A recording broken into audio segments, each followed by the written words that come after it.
Hello everyone, welcome to Kairos. I'm here today again with Pastor Fraser Pearce. Fraser, always good to have you Always here. good to be here.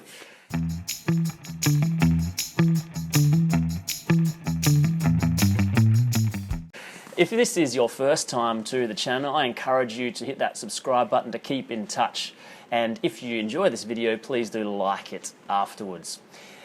Fraser, often when we read the Bible as Christian people, we come across this talk of things being clean and unclean, pure and impure, things about God's holiness. And I don't know about you and others, but often I didn't quite know what to make of all this language, particularly when I was a younger person reading these sorts of things in the Bible. I know that this came up in a recent sermon that you were preaching. These sort of language came up. And you referred to the work of a man named Jonathon Haidt that some people might be familiar with, and the way that he schematizes things according to a moral palette, I think is the language he uses. And I'm wondering today whether you could tell us a bit more about the work of Haidt and what he says, and how this can help us particularly understand these categories of pure and impure in the scriptures. Right. I might go back a bit first of all. I first learned about Jonathon Haidt, and it's H-A-I-D-T. Thank you. From a friend of mine who's a clinical psychologist in Melbourne, and he put me onto a book called The Happiness Hypothesis.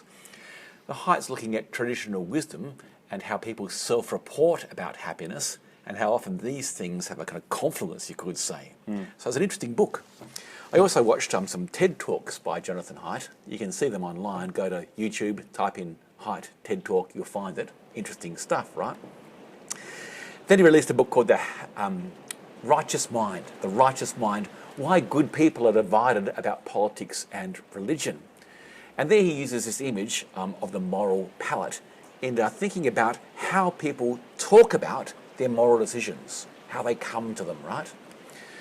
So I may not be completely representing this teaching as he does, so you can test out my memory of it, how it's influenced me against his actual writing, but I'm pretty sure I'm on the right track here. So he says that the way human beings talk about moral decisions can be analogous to how we sense and talk about flavours. So think about the taste buds on the tongue. We pick up things like saltiness, bitterness, sourness, sweetness, these sorts of things. And all these different categories of flavour are part of how we actually experience food and then talk about it. It's a bit like that Jonathon Haidt contends with how we make moral decisions and talk about our moral decisions. So here's some examples. Let's say something is fair or unfair. We look at a moral situation and ask ourselves, is this fair? If I were in this situation, would I consider I'm getting justice, or would I be thinking I'm being treated unfairly? So, think about a situation like slavery. Someone's in slavery, they can't get out of it, they are threatened, physically hurt by being a slave. It's unjust, it's unfair. Most people can look at that and understand this way of talking, right? I think most people in our society would naturally resonate with that straight away. Right. And connected closely to this would be also, does it show care or harm? Are people cared for in a certain situation, or open to, or indeed harmed, right? So just, unjust, care, harm, working closely together. And Jonathon Haidt would say most people in the West, the industrialised, educated, democratic West, would have these two flavours, you could say, as the most prominent on their moral palette. And so if you read the newspapers, watch television, get into online discussions on moral issues, usually it has to do with, is something just or unjust? Is it showing care or lack of care? It makes me think of our political discussions. We're in the lead up to an election here in Australia, and these are definitely the dominant categories as each party is sort of making their case. Right, and I think often too, people will think that these two categories sum up rational discussion about morality. And so sometimes people would want to exclude things that are considered irrational and would consider these principles as rational ones. Whether that's the case, of course, is another question. Haidt doesn't attend to it. He's not so interested in establishing the metaphysical basis of morality as describing how we talk about it, how we experience it. If you go and read Haidt, you'll know he's a kind of somewhat of a disciple of David Hume, and if you know about his philosophy, where he's coming from, crosses over there a bit. Haidt himself, by the way, is a secular Jewish fellow, taught at the University of Virginia as an academic. Now he's in New York. I think these days he describes himself as a centrist politically, but coming from a more progressive background too. Okay, but that's two of the flavours in the moral palate. He'd say there are three others. One would be, does it lead to human freedom or the constriction of human freedom, right? So in the American scene, you get libertarians, and this is their big issue, right? Does it constrict my freedom? Like gun ownership, for example. A libertarian might think the state should not tell me whether I can own a gun or not. I should have as much freedom as possible in this area. But also perhaps drug use, pornography, you name it, all sorts of issues. Does it lead to freedom or the constriction of freedom? That's another big one. Another big one would be, is it leading to loyalty and group cohesion, or does it lead to people splitting apart into their own paths, right? And so you think about many people in countries being patriotic, wanting to have a group cohesion, and perhaps the flag is an important symbol, and if people burn the flag, that's a big problem, right? This is not about care harm, because you could say no one's harmed by having a flag burnt.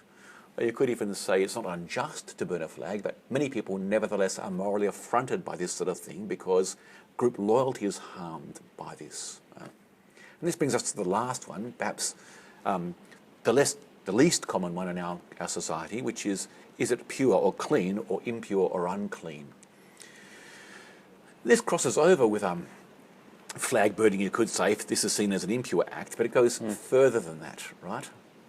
It could even be something as simple as you're invited into someone's home, you've been working in the garden, you've got muddy boots, their carpet's clean, do you want to walk on that carpet, right? And what about even if they say, walk on my carpet? There's no restriction from them even, but you'd still feel uneasy about that. That's right. Yeah. And for some people, this is actually a very big deal, right? It can even be a major change of their behaviour. That's a pretty simple and everyday example, but it gets more interesting when you look at sexual matters. Let's say, for example, someone has done nothing themselves wrong in the sexual realm, but they've been assaulted somehow, right? So they didn't harm anybody, they didn't commit an act of injustice, they were not disloyal, they did not restrict anyone's freedom, and yet they might feel defiled or unclean. I think in our society, many people just don't have the language to talk about this reality, even though they feel it. Right? And so often you have a moral category, which is different from these others, but no less real. And it can lead, again, to people withdrawing from society or from certain groups. It can lead to self-punishing behaviour, all sorts of things. And often novelists and playwrights deal with these sorts of realities, but you don't get it talked about so much clearly, I'd say, in our society. And it's seen as perhaps less rational, but it doesn't mean it's not real. Yeah. And although it's less familiar to us, I'm not sure if Haidt goes into this in his book, but certainly in my travels to other cultures, this seems a far more dominant part of the moral palette, if you like. Right, and so Haidt learnt this not from being in America, but from going outside the Western educated, industrialised, democratic realm, right? Especially into India. And we saw this as a big part of that society. But, he also does questionnaires for Western people on this sort of issue, and I won't give the examples now because they're not safe for work, right? But they're interesting to look at if you read the book. Pretty extreme, yeah. Yes, but it does highlight how people, even if in their own minds don't have the category of pure, impure, when it comes to moral decision making, it's lurking there. And sometimes they have trouble describing why they draw back from certain behaviours, even though it's not against how they articulate their own morality, and particularly in the sexual realm, but not just there. Right. And we would say as Christians then, and this is where it connects back to your preaching from Hebrews, I think it was, that actually, this experience that we can see, observe in our culture, that people do react to these things of pure, impure, clean, unclean. These are actually categories that are real, and God talks about them. God reveals this to us in His Word, that this is part of the created order. This is just the way it is. And you can say even more than that, that God deals with them for us. Right. So think about how the Bible talks about guilt, how God forgives guilt, or wipes away our debt, if you like, right? How God reintegrates us into community, how God gives us a new loyalty, a new fidelity to His covenant, these sorts of things. Redeems us from slavery to make us free. Lots of these different sorts of images. One of the things that God also does is wash us clean. The blood of Christ cleanses us. This can be very good news for people if they feel defiled. And if they feel defilement, that makes them want to withdraw from community, or even makes them want to self-hate. They don't need to wash themselves if the blood of Christ is here to cleanse. And of course, this is not notional in the Christian church. We take this quite literally. So you think about going to communion, where we have the body of Christ and his holy and precious blood, which cleanses us. So as we come to the Lord's table and receive these gifts, we receive indeed the forgiveness of sins. We receive reintegration into the Christian community. We receive care from God and for one another, but we also receive cleansing as a gift. This is part of the real human experience. It's all part of how we think about our moral life, our bodily existence. In my opinion, Haidt doesn't go down this path, but I think in the modern West we are sometimes abstract in how we think about ourselves and don't think enough about ourselves as having a bodily existence, right? Indeed, we live in our bodies, but it doesn't necessarily, equate to how we think about existence. And I think this teaching about cleansing helps us come to terms with bodily existence and saves us from the anxiety of having to cleanse ourselves. We have a gift from God here, and not a notional gift, a real gift given by God, enacted communally. So I think this is one way to think about it, at least. I found Jonathon Haidt's teaching helpful in thinking about this scriptural teaching. Yeah. They can say philosophy is the handmaiden to theology, and I think in this case, at least, I think that's the case. Pure and impure, clean and unclean, the work of Jonathon Haidt, and eventually leading to the gospel, what God does to deal with this for us in Jesus Christ and his death and resurrection. Fraser, thanks again for having this discussion with us today. See you later. Good on you.